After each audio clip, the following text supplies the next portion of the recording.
Aturan berlaku dalam diplomasi. Wilayah negara harus dilindungi. Izinkan kami menyampaikan presentasi dengan hantaran salam sepenuh hati. Assalamualaikum warahmatullahi wabarakatuh. Salam sejahtera bagi kita semua.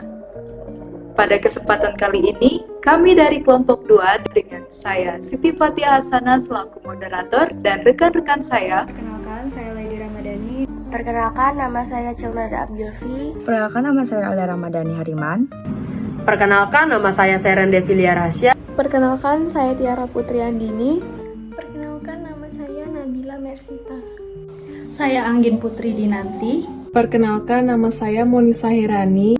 Pada kesempatan kali ini, kami akan mempresentasikan terkait perspektif wilayah dalam hukum internasional. Pertama, kita harus tahu dulu nih, apa sih itu hukum internasional?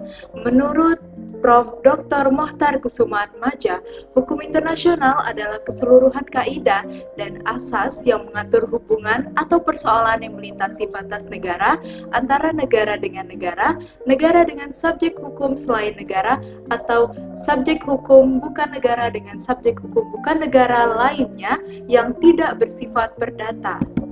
Kemudian, kita lompat ke subject of international law atau subjek hukum internasional.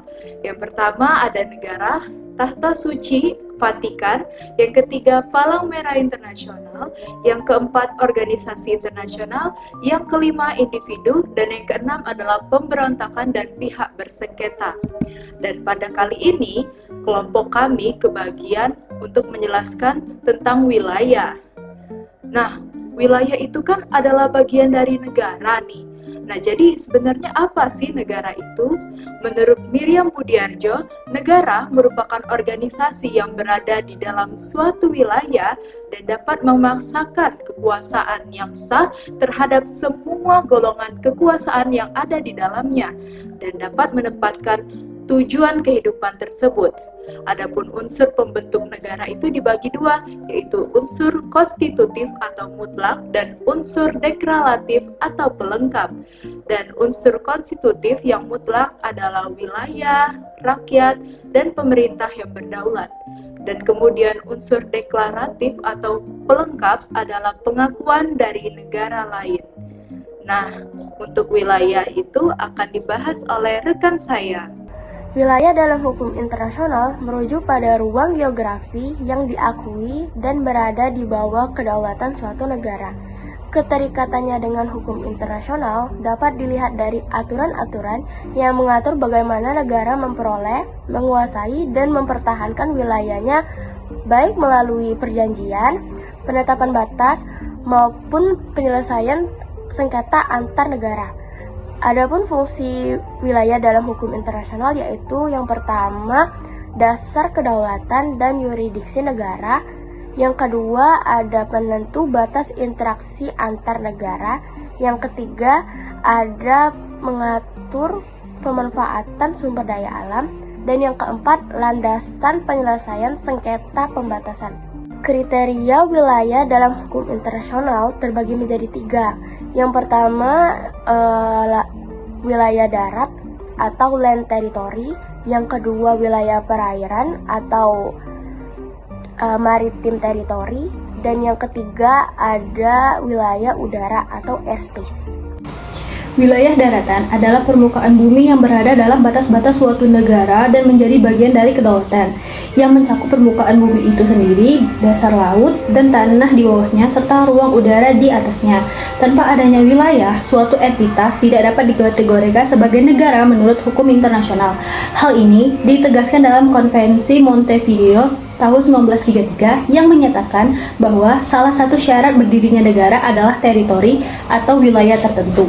Dasar hukum wilayah daratan terbagi menjadi 3. Yang pertama adalah Konvensi Montevideo tahun 1933 yang menegaskan syarat berdirinya suatu negara, salah satunya adalah wilayah tetap. Dalam konteks ini, wilayah daratan bukan hanya secara fisik, tetapi juga ruang teritorial yang menjadi batas yurisdiksi negara. Contohnya adalah Palestina menghadapi tantangan untuk diakui sebagai negara penuh karena status wilayah masih disekentakan dengan Israel. Yang kedua adalah Piagam PBB tahun 1945, yaitu menjamin kedaulatan dan keutuhan wilayah negara. Piagam PBB ini menjadi dasar hukum bahwa penggabungan wilayah secara paksa itu tidak sah. Contohnya adalah invasi Irak ke Kuwait tahun 1990 dinyatakan melanggar hukum internasional oleh Dewan Keamanan PBB. Dan yang ketiga adalah Deklarasi PBB tentang Prinsip Hukum Internasional tahun 1970, yaitu melarang akuisisi wilayah dengan kekerasan. Dokumen ini menyeimbangkan antara keutuhan wilayah negara dengan hak bangsa untuk menentukan nasibnya sendiri. Contohnya, proses kemerdekaan Timur Timur di Indonesia yang dilegitimasi dengan referendum tahun 1999. Mekanisme penetapan perbatasan daratan. Yang pertama adalah delegitimasi, yaitu proses penetapan garis batas secara hukum melalui perjanjian antar negara. Biasanya dituangkan dalam peta, dokumen, ataupun deskripsi geografis. Contohnya, perjanjian perbatasan antara Indonesia dan Malaysia pada tahun 1973. Yang kedua, demarkasi, penetapan batas di lapangan dengan tanda fisik, seperti pilar, patok, monumen, atau pagar yang dilakukan oleh komisi bersama antar negara, bertujuan agar batas jelas dan tidak menimbulkan tafsir yang berbeda. Yang ketiga, administrasi atau delegitimasi teknis, yaitu pengelolaan perbatasan setelah demarkasi selesai, meliputi pemeliharaan tanda batas, pengawasan, serta pengelolaan wilayah perbatasan. Cara perolehan wilayah daratan terbagi menjadi 7. Yang pertama adalah pendudukan atau occupation. Pendudukan atau okupasi adalah pendudukan terhadap terra nullius, yaitu wilayah yang bukan dan belum pernah dimiliki oleh suatu negara ketika pendudukan terjadi. Suatu wilayah yang telah diduduki, meskipun dihuni oleh penduduk asli, tidak dapat diokupasi. Wilayah seperti ini hanya dapat dimiliki melalui penaklukan dan membangun pemukiman. Akan tetapi, jika wilayah yang sebelumnya dimiliki oleh suatu negara, namun kemudian ditinggalkan, maka negara lain dapat mengokupasi wilayah tersebut. Yang kedua adalah penaklukan. Hans Kelsen dalam bukunya Principle of International Law menjelaskan bahwa penaklukan adalah masuknya suatu wilayah yang terjadi tanpa persetujuan dari pemilik yang sah. Penaklukan bertentangan dengan sikap prinsip hukum internasional dan piagam PBB. Hukum internasional melarang keras cara penggunaan kekerasan atau militer untuk mendapatkan suatu wilayah. Yang ketiga adalah akresi. Akresi adalah cara perolehan suatu wilayah baru melalui proses alam atau geografis. Contohnya adalah muncul Pulau Surtsey di perairan Islandia tahun 1963. Sebagai informasi, perolehan wilayah karena akresi tidak memerlukan tindakan resmi atau formal seperti pernyataan resmi dari negara yang bersangkutan. Yang keempat adalah preskripsi. Preskripsi adalah pemilikan wilayah oleh suatu negara yang telah didudukinya dalam jangka waktu yang lama dengan sepengetahuan dan tanpa keberatan dari pemiliknya. Grotius berpendapat dibutuhkan waktu 100 tahun atau lebih. Perjanjian arbitrase antara Inggris dan Venezuela pada tahun 1897 menyebutkan jangka waktu preskripsi adalah 50 tahun. Beberapa sarjana menyebutkan 30 tahun, sedangkan hukum nasional Inggris menyebutkan 12 tahun. Yang kelima adalah Casey. Casey adalah pengalihan wilayah secara damai dari suatu negara ke negara lain. Casey biasanya berlangsung ketika ada perjanjian atau Treaty of Cession setelah perang usai. Prinsip yang penting dalam Casey adalah bahwa dalam pengalihan, hak yang dimiliki oleh si pengasuh atau pemilik, serta bahwa dalam pengalihan suatu wilayah, negara yang mengalihkan wilayah haruslah pemilik yang sah. Yang keenam adalah plebiscit atau pemilihan umum. Plebiscit atau pemilihan umum adalah implementasi dari keberadaan hak menentukan nasib sendiri dalam hukum internasional. Sebagai contoh, Pepera Irian Barat yang dilaksanakan 14 Juli sampai dengan 2 Agustus 1969 dan disahkan melalui resolusi PBB nomor 2504 tahun 1969 merupakan contoh praktik referendum. Yang terakhir adalah putusan pengadilan atau arbitrase. Perolehan wilayah melalui putusan pengadilan atau arbitrase diperkenalkan pertama kali oleh S. T. Bernardes yang menyadari bahwa cara perolehan wilayah sifatnya tidak kondusif, tetapi deklaratif. Yang dimaksud dengan deklaratif adalah kepemilikan atas wilayah dinyatakan oleh adanya suatu putusan pengadilan atau putusan arbitrase. Putusan tersebut adalah jawaban atas permohonan yang diajukan oleh kedua belah pihak yang bersengketa mengenai status kepemilikan suatu wilayah. Prinsip-prinsip penentuan perbatasan daratan. Yang pertama, ada prinsip uti possidentis juris, yaitu prinsip ini berarti sebagaimana Anda memiliki atau wilayah Anda, dengan demikian Anda akan memiliki wilayah Anda. Dalam konteks penentuan batas negara, prinsip ini mengacu pada batas wilayah administratif negara-negara kolonial yang ada sebelum negara tersebut meraih kemerdekaannya. Batas negara yang baru dibentuk akan mengikuti batas-batas yang sudah ada sebelumnya, bukan berdasarkan hak menentukan nasib sendiri. Yang kedua, perundingan dan perjanjian internasional. Proses ini melibatkan negosiasi yang kompleks untuk mencapai kesepakatan tentang segala aspek terkait perbatasan, seperti penentuan titik batas dan penanda batas. Dibentuknya forum atau badan bersama seperti Joint Boundary Committee menjadi wadah untuk perundingan, survei bersama, dan penetapan titik-titik patok batas negara. Yang ketiga adalah fitur alami dan garis lurus yang terbagi menjadi dua. Yang pertama, garis pemisah air atau watershed.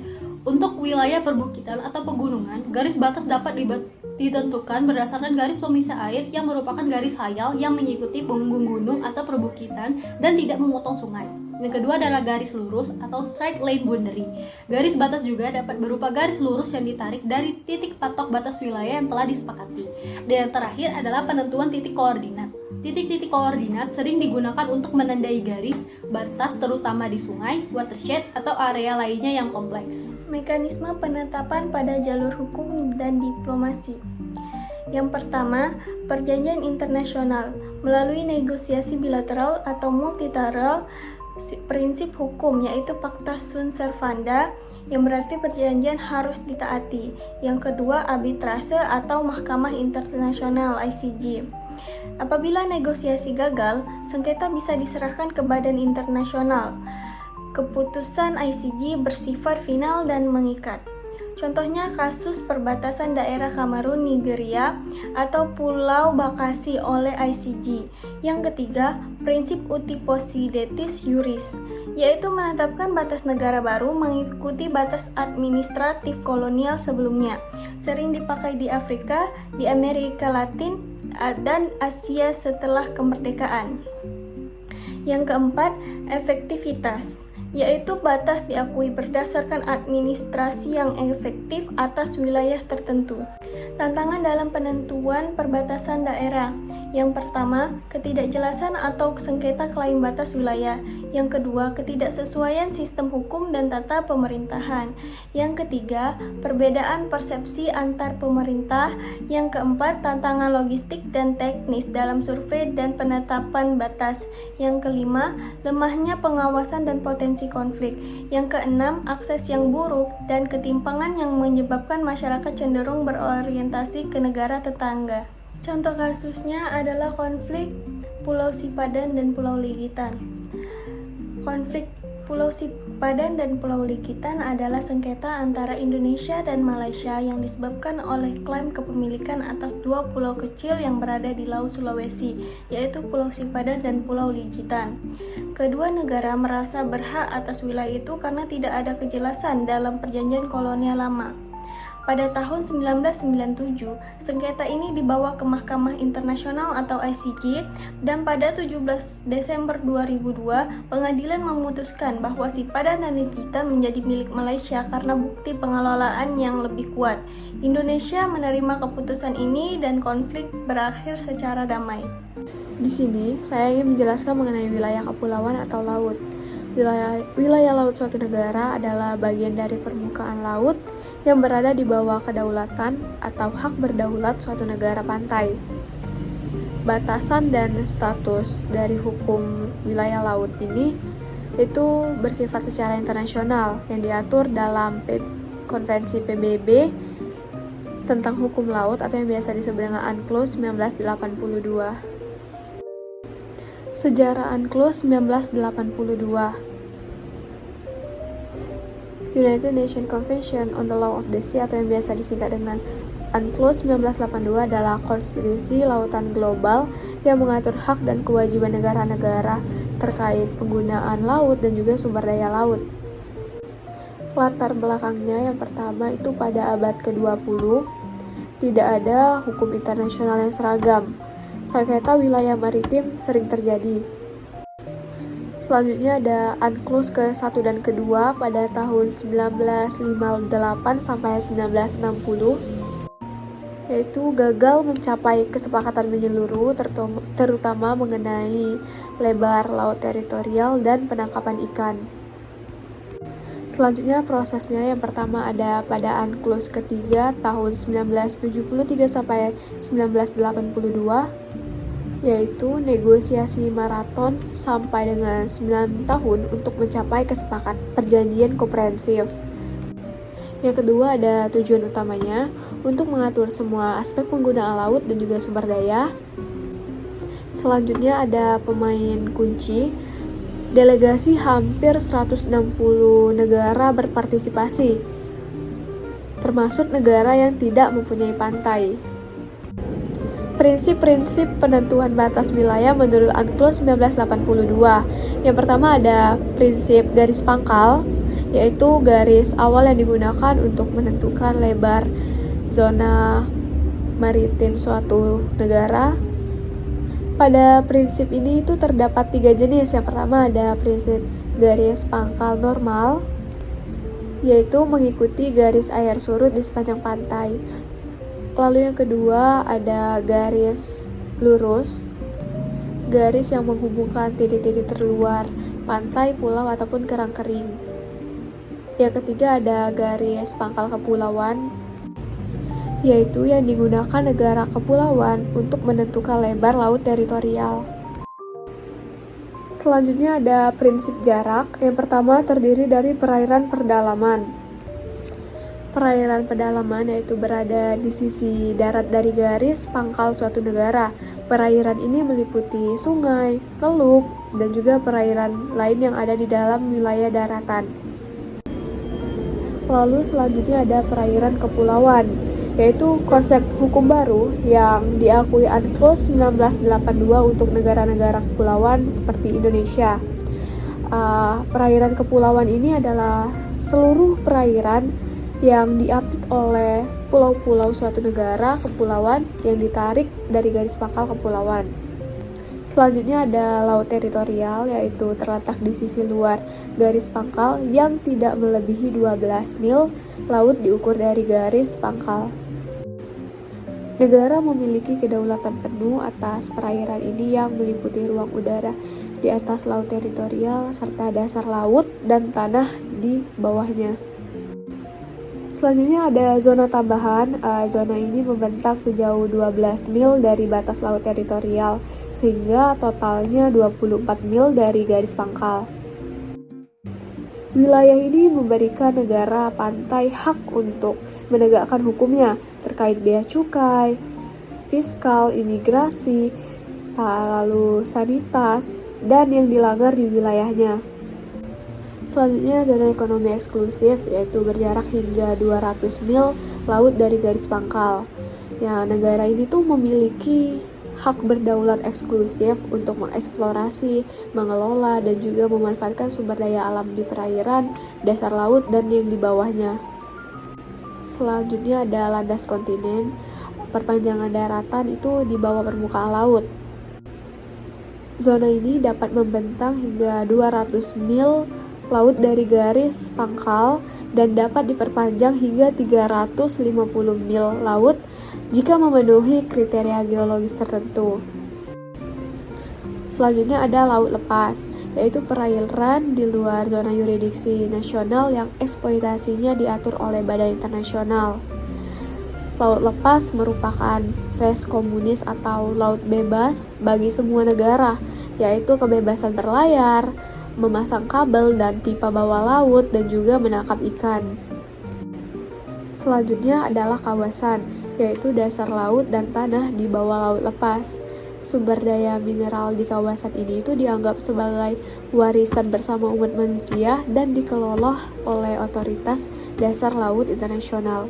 Yang ketiga ada prinsip kesepakatan yang adil. Prinsip ini terjadi ketika klaim wilayah dua negara saling tumpang tindih. UNCLOS 1982 mengutamakan penyelesaian sengketa melalui negosiasi untuk mencapai kesepakatan yang adil dan seimbang. Kemudian yang keempat ada prinsip garis tengah atau median line. Prinsip ini adalah metode umum yang digunakan dalam negosiasi. Garis batas ditarik sedemikian rupa sehingga setiap titiknya memiliki jarak yang sama dari titik-titik terdekat di garis pangkal kedua negara yang berhadapan atau berdampingan. Kita akan lanjut ke organisasi internasional terkait penamaan wilayah laut. Yang pertama ada UNGEGN atau United Nations Group of Experts on Geographical Names. Organisasi ini dibentuk berdasarkan pada resolusi Dewan Ekonomi dan Sosial PBB atau United Nations Economic and Social Council atau UNECOSOC. Tujuan dari UNGEN ini adalah untuk membantu negara-negara dalam melakukan pembakuan nama-nama rupa bumi dengan membentuk sebuah lembaga otoritas nama rupa bumi di negara masing-masing. Kemudian yang kedua ada IHO atau International Hydrographical Organization, berupa organisasi, konsultasi, dan teknis antar pemerintah yang didirikan pada tahun 1921 untuk mendukung keselamatan navigasi dan perlindungan lingkungan laut. Tujuan-tujuan IHO adalah yang pertama, koordinasi kegiatan Kantor Hidrografi Nasional. Yang kedua adalah keseragaman terbesar dalam grafik dan dokumen bahari. Yang ketiga ada penerapan metode yang andal dan efisien untuk melakukan dan mengeksploitasi survei hidrografi. Yang keempat, perkembangan ilmu di bidang hidrografi dan teknik yang digunakan dalam deskriptif oceanografi. Kemudian kita akan masuk ke sengketa kelautan. Yang pertama ada sengketa Laut Cina Selatan. Negara-negara yang terlibat ada Cina, Filipina, Vietnam, Malaysia, Brunei, dan Taiwan. Masalah-masalahnya adalah yang pertama, klaim tumpang tindih atas wilayah laut yang kaya sumber daya alam, yaitu Laut Cina Selatan. Yang kedua, Cina mengklaim atas dasar Nine Dash Line yang tidak diakui negara lain. Kemudian yang ketiga, Mahkamah Arbitrase Internasional memutuskan bahwa klaim Cina tidak sah tetapi Cina menolak. Kemudian yang kedua ada sengketa perairan Natuna. Negara-negara yang terlibat yaitu Cina dan Indonesia. Yang pertama adalah Cina mengklaim terhadap wilayah Kepulauan Natuna yang masuk ZEE Indonesia.